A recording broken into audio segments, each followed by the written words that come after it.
اس سے پہلے بھی خطوط سامنے آتے رہے، لیکن ابھی جو خط سامنے آیا ڈیفینیٹلی اس میں بھی بہت سی وہی باتیں دہرائی گئی ہیں ججز کی جانب سے. چیف جسٹس آف پاکستان کو کہا گیا کہ ہمارے جو مطالبات پہلے تھے وہی مطالبات بھی ہیں.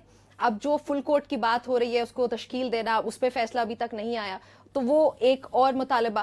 پھر اسی طرح سے جو جے سی پی کو ڈیلے، اس کی جو میٹنگ ہے اس کو ڈیلے کرنے، کیونکہ اضافی تعیناتی سپریم کورٹ میں جو ہے، تو وہ ججز اس پہ جب اپنے ریزرویشنز ظاہر کر رہے ہیں، تو آپ کو نہیں لگتا کہ چیف جسٹس آف پاکستان اس پہ ڈیفینیٹلی کچھ نہ کچھ کریں گے؟ بسم اللہ الرحمن الرحیم.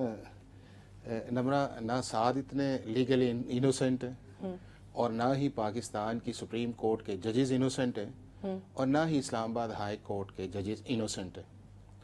ایشو ہے کیا ہے؟ ایشو یہ ہے کہ یہ سارے کے سارے جو ہیں وہ پاکستان کے چیف جسٹس سے سرٹن ڈیمانڈز کرتے ہیں، ان کے کنسرنز ہیں.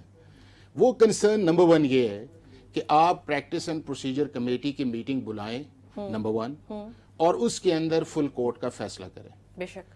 نمبر 2 وہ یہ کہتے ہیں کہ جب فرسٹ جوڈیشل کمیشن کی بھی میٹنگ آئی کہ آپ جوڈیشل کمیشن کی میٹنگ کو پروروگ کرتے ہیں. 2 نمبر 3 ایٹ لیسٹ جب تک فیصلہ آ جاتا فل کورٹ کا. جی جی جی جو کنسرنز ہیں میں ان پہ آ رہا ہوں. اچھا. پھر اس کے بعد انہیں یہ کہتے ہیں کہ اگر آپ نے کوئی ایسا معاملہ جو ہے جو کانسٹیٹیوشنل کا ہے وہ آپ واپس نہیں لے سکتے، یہ ہمارا اختیار ہے. ٹھیک ہے. نمبر 4 اب وہ یہ کہتے ہیں کہ جی آپ جو سپریم کورٹ کے اندر نئے ججز ہیں اس جوڈیشل کمیشن کی میٹنگ جو ہے وہ نہیں ہونی چاہیے، آپ نہ کروائیں جی. اور ایک اسلام آباد ہائی کورٹ کی سینیورٹی کا ایشو ہے، اس پہ انہوں نے بات کی ہے.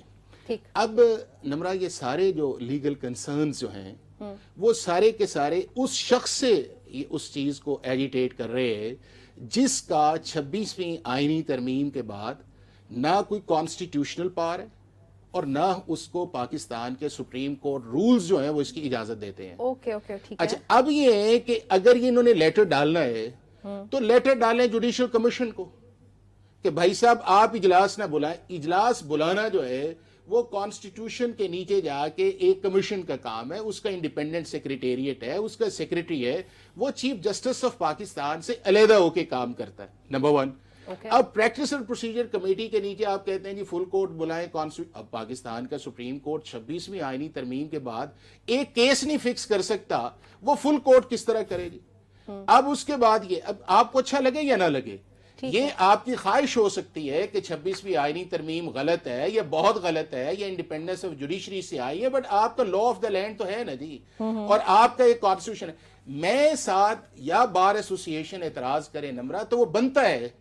ججز کا کام یہ نہیں ہے کہ بار بار ان چیزوں کو لیٹرز ڈالیں اور یہ جانتے بوجھتے کہ پاکستان کے چیف جسٹس کا اختیار نہیں ہے.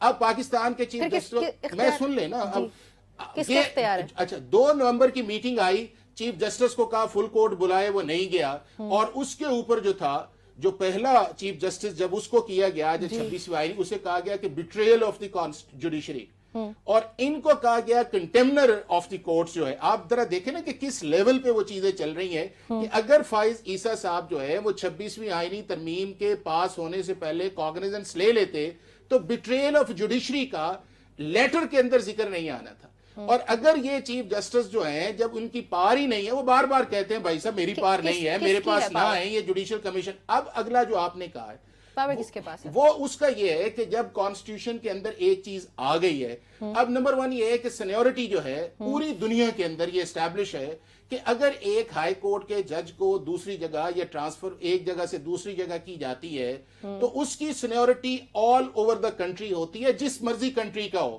اچھا. آپ کے سامنے انڈیا بھی ہے، یہ بھی ہے، یو کے بھی ہے، یونائٹڈ اسٹیٹ. اس کو فریش اوتھ نہیں لینا پڑتا. میں یہ کہتا ہوں، یہ ساتھ بیٹھے ہیں نا، فریش اوتھ والا دنیا کے اندر کو پاکستان کے جو آرٹیکل 200 ہے یہ پہلی دفعہ تو نہیں ہے نا.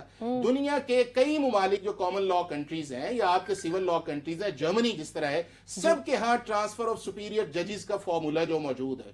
اب اس کے اندر یہ ہے کہ کیا انہوں نے اوتھ لیے؟ اگر تو کوئی ایک ایگزامپل پوری دنیا کے اندر اب تک ہے کہ جی فلاں پریزیڈنٹ نے یا فلاں چیف جسٹس نے ایک ہائی کورٹ سے دوسرے ہائی کورٹ کے اندر بھجوایا اور اس کو انہوں نے ایز اے فریش اپوائنٹمنٹ لیا، تو پاکستان کے اندر وہ پرنسپل اپلائی کر لیتے ہیں.